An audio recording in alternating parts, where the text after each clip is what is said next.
from things like opioid addiction. We have members of the legislature who are nationally recognized for their advocacy in this. We have a world-class transportation system that is going to get better as we use the federal dollars from the Bipartisan Infrastructure Act. All of those things are win-win-wins. And I know the criticisms would be, well, you compromised on these things, compromised. I don't view that as a criticism. I think that is mature legislating. I think it takes leaders of courage and vision, which we saw out of Senator Miller, out of Speaker Hortman, and then the team that was there. We relied so much on, and I want to thank the folks at Minnesota Management and Budget, Jim Showalter, Anna Mingy, our budget director, and then all of the staff members. There are so many times in these meetings we turn and we say, Eric, what do these numbers mean? And we get those nonpartisan staff, fiscal staff, that help us walk through that. Always focusing on what were the best interests for Minnesotans. But I think in this regard, too, I think one of the pieces of this compromise that I think shows great foresight and it shows great restraint, to be quite honest, in negotiating and in politics, was to keep money on the bottom line in case the economic forecasts are the way they're looking, don't put the state into a bad situation. So I think this is just a win on so many fronts. And I think, again, I can't say enough, this gets tense. You get personalities in this. People are passionate. And with legislative leaders, they have to go back and please a broad spectrum of beliefs inside their caucus, all while figuring out how to get enough votes to get this thing over the line. That is difficult. To be able to do it shows an incredible amount of leadership. And with that, I'm just proud to give you the Senate Majority Leader, Senator Miller. Thank you, Governor. Good morning, everyone. Since the budget forecast was released showing a massive budget surplus for the state of Minnesota, Republicans were really focused on ideas to put more money back in the pockets of Minnesotans. We wanted to give those surplus dollars back to the people of the state of Minnesota. We are very pleased that this agreement includes permanent, ongoing tax relief, so hardworking Minnesotans have more money in their pockets every single paycheck, week after week, month after month, year after year, especially at a time when Minnesotans are struggling with record rates of inflation. And in addition to putting money back in people's pockets, there are some other critical issues facing our state. Violent crime is absolutely out of control. Kids are falling behind in the classroom. We're hearing from nursing homes and long-term care facilities and disability service providers that they're facing potential permanent closures. So the other thing that this agreement does is it makes targeted investments in areas that will affect people all across the state of Minnesota at a time when they're needed most. Now, we have the framework of this agreement in place, but there is still a tremendous amount of work ahead. We are encouraging the conference committee members to get to work. They've been working over the weekend, trying to get together with their counterparts in the House. My message to them, my message to the conference committee members is focus on areas of agreement. There is not much time to get this done before the end of session. Some of these larger bills need to be agreed to and wrapped up probably by Wednesday at the latest. So conference committee members should continue working, focus on those areas of agreement so we can get these bills wrapped up, passed through the House and the Senate, and to the governor to the governor's desk for his signature. So all in all, a very good agreement and very good for the people of the state of Minnesota. Thanks, Senator. Leader Wing. Good morning. We are looking at a budget agreement today that will help Minnesotans better afford the cost of living, to help them afford child care and housing. We are looking at a budget agreement that will help Minnesotans recover from two of the toughest years in our state's history. House Democrats from the very beginning have been focused on making sure that all Minnesotans have a safe community where they can thrive and be successful, and the investments contained in this budget agreement will make a big difference in the lives of millions of people. We know it's not enough. We know that we have a continuing need to support families through paid family and medical leave and earned sick and safe time. We know that our frontline workers waited too long for help from the state, but we are committed to continuing in this work. We know that in our 4th year of divided government, we can continue to make progress if we are persistent and understand that we cannot give up on our core values as Democrats, and we are not doing that. In fact, we are setting the stage for continued investment in the years ahead by limiting the size of tax cuts, focusing on education and health care, and leaving enough money on the bottom line to avoid future deficits.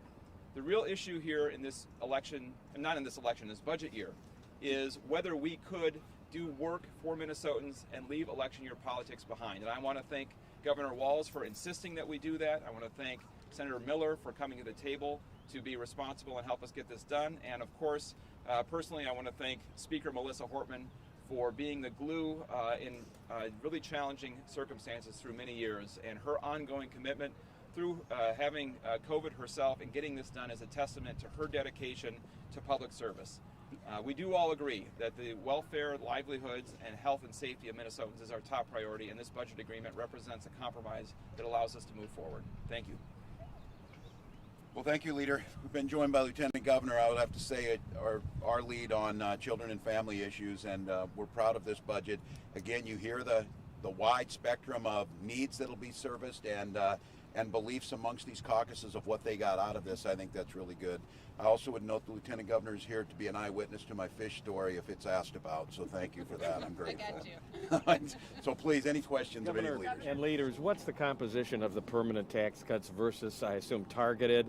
Are you going to decrease the rate on the bottom bracket, or explain? Has that any of that been decided? So those details will be worked out in the conference committee.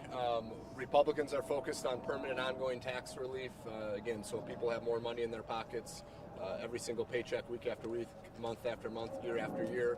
The details, not only in the tax relief package, but in most of these packages, will continue to be worked out as the conference committee process plays out. Of the $4 billion, how much have you got for dollar amount? Have you got a dollar amount for permanent tax relief versus targeted? We have a pretty good dollar amount, but it's not finalized yet, so we'll let the conference committee work through those details. Is it half and half? Again, we'll let the conference committee work through those details. It has directions from you guys. The Walz checks? Is there direct payment? Yeah, and I think you folks here, and this is the one to help convey this to the public, this is the system working right. These decisions were not made in a triumvirate behind closed doors. We had to set some parameters. We're not telling you that this isn't going to be hard this week. There's some hard decisions. I still feel very strongly that we need to have some one-time money right back in the buckets of folks right now. I agree with Senator Miller on this. I think there is a role for some permanent tax cuts, especially if they're targeted to families with children, and some of those things. I think there's a lot of things that have been put out there that make it pretty clear what we'd like to see. It's going to be tough work. It's going to be round the clock up here. They're going to have to reach some compromise, they being the conference committees, but we're leaving that open to them. I think the system works best if we do that, but I think many of you are anticipating some of the pitfalls here that could possibly be, but this is a big first step to get it to there to set those parameters. The checks you asked for, are they still in discussion, or are they Yes. Yes. No, they're still in discussion. No dollar amount to those at this point with the amount you have for tax cuts in general? So again, Republicans are focused on permanent ongoing tax relief. We know that's going to be a big part of the tax relief package.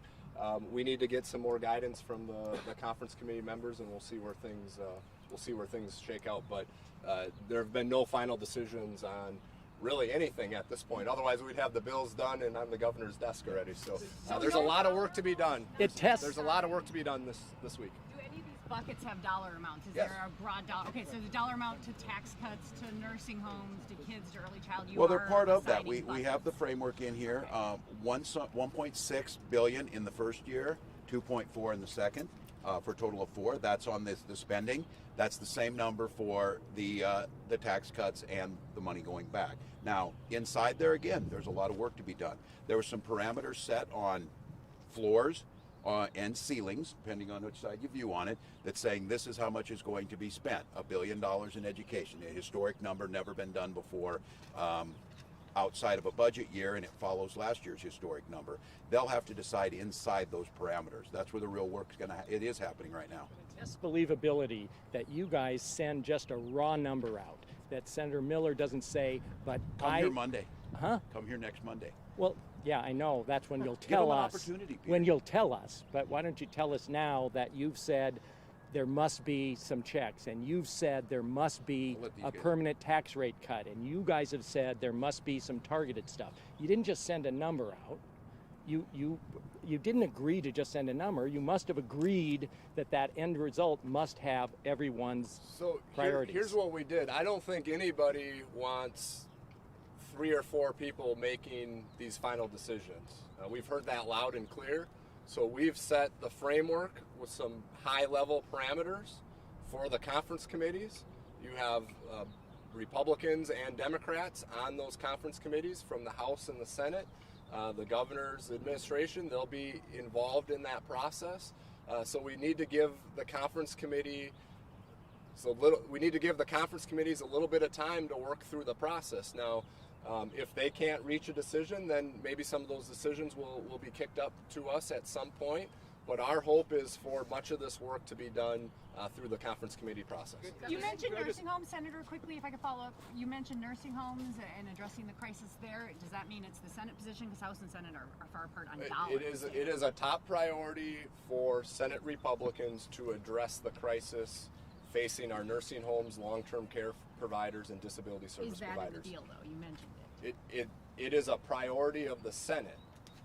It has not been agreed to by leadership that there's a dollar amount specific for this other than $1 billion being spent in the health and human services area over the course of the next 3 years. Can I just, the way this works is we have people on these conference committees who are subject matter experts. They know what can move around in bills in order to accommodate as many priorities as possible. It's the same thing that's going to happen on the tax bill. From the House standpoint, Paul Marquardt and Cheryl Joachim are going to be focused on getting a package together that meets the needs of the majority in the House and make sure that a bill can pass when it comes back. That means we are going to be focused on helping people who need help the most. We know that give and take will be part of this process, but the people who know how to do this are the ones on the conference committees.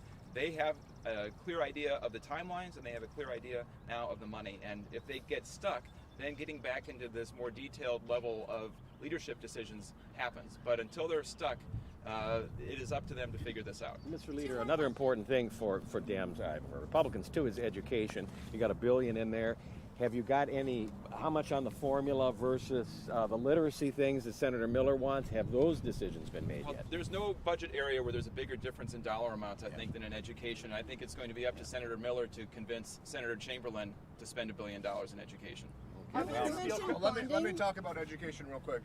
Education has long been a priority of Republicans and Democrats in the legislature, and the focus in the Senate this year has been on literacy. When 40% of the kids in the classroom aren't reading at grade level, that's very concerning.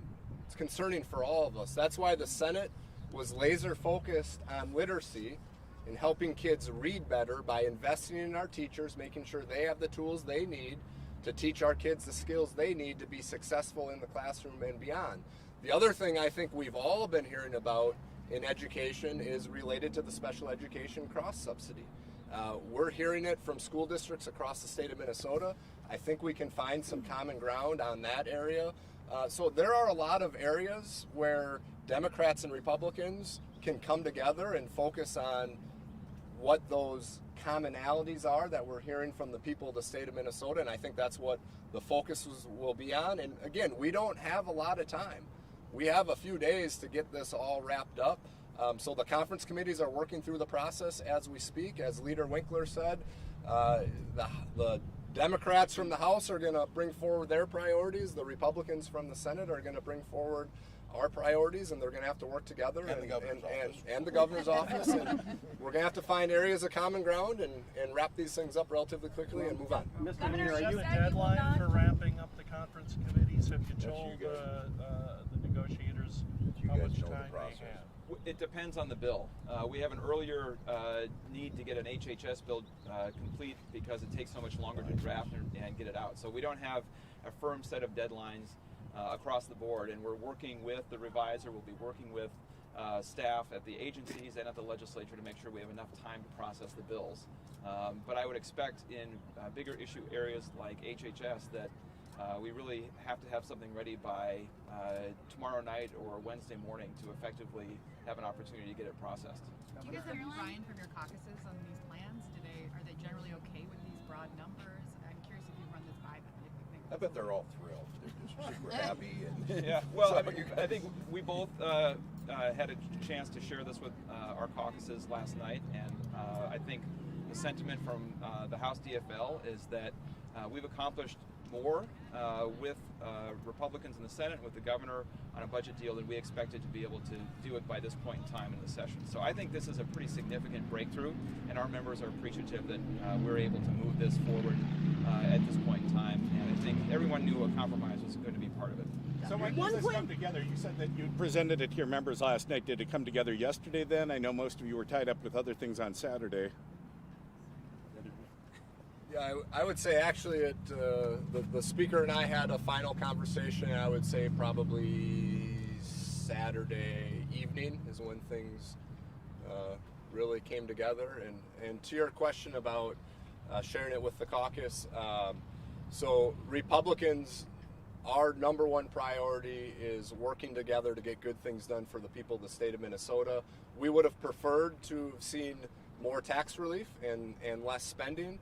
But this is part of the compromise, and we feel that the targeted investments that are included in this agreement will make a significant impact on Minnesotans across the state, and we're looking forward to continuing to work through the process and sort of finalize the details on these bills as they get wrapped up in the coming days. if I could say one thing, and I know it's your job to be skeptical. It's the air that you breathe on this. But just think about this. 2 weeks ago, I gave a State of the State address where I was absolutely convinced that this leadership team could get together, and many were writing off that we would get a UI deal, that we would get an essential worker, that we would talk about how we deal with COVID, what about the veterans issues that we're laying out there, whatever. We laid out a plan to take the things off the table that need to be taken off the table, come back together and work through the things and try and set a framework, and then get at those things as you're hearing us say this. And again, each folks are going to message this, but let's be very clear.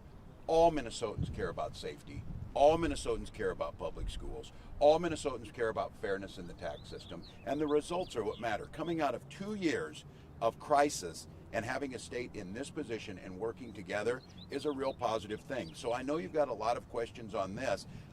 This process is going to work over the next couple of days. It is not going to be without its hiccups and its glitches, and I think many of you are figuring this out. Senator Miller said it right. His caucus certainly wanted more. He'll probably have some members that will just say no because there's not enough tax cuts in it. The same thing might be true of the Democrats. The biggest thing about this is investing in that education, investing in the future, investing bipartisanly on public safety, looking long-term of how we address some of these issues of workforce development, costs for families, child care, those types of things is really good. And again, I would say this, one of the ways you can get through these negotiations in an easier manner is just to put some more money at it.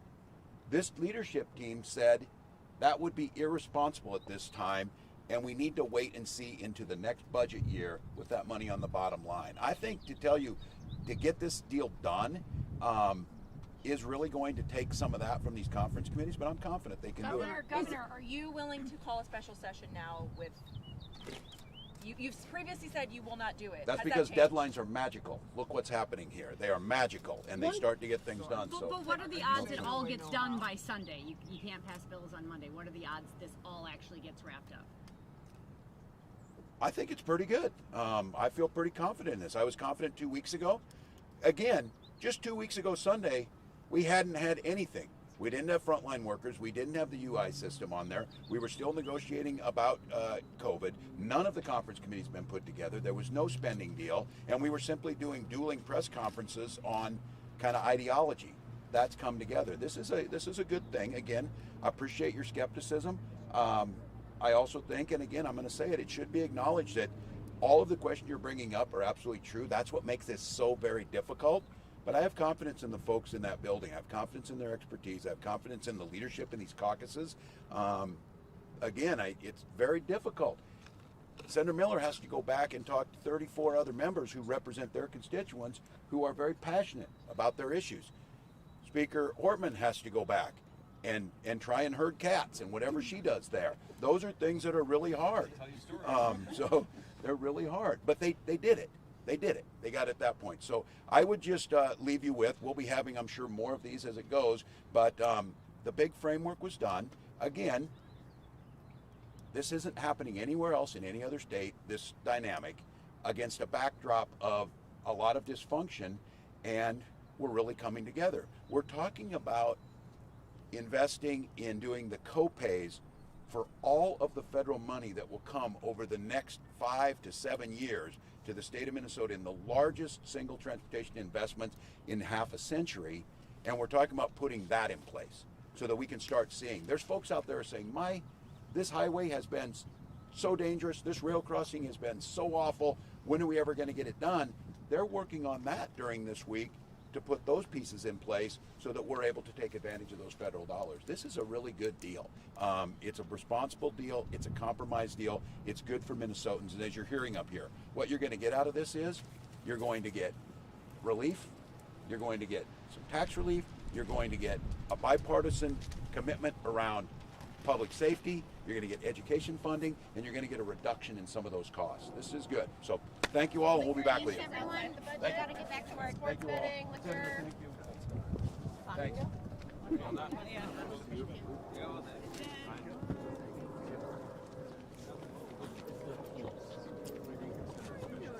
At this point in time, Just waiting for the bonding. I don't think I'll be walking for a bit. Could have just stayed there. I'm not going Oh boy, that's totally dead. Congratulations.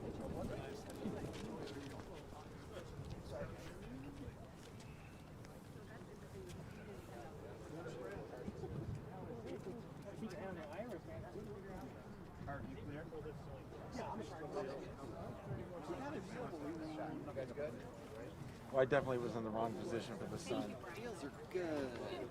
Deals are good. We needed to get a look at the sky. Spring would have been nice out here. Still. I already got my that website is tiny. Look at that nice shot of when you got there. Look at that. My zebras, like they were totally in order to get them exposed on the north side. You have both sides, so it's not like somebody waiting in the wings for Republicans or Democrats. What else new Republican? Just your view. It's like the longest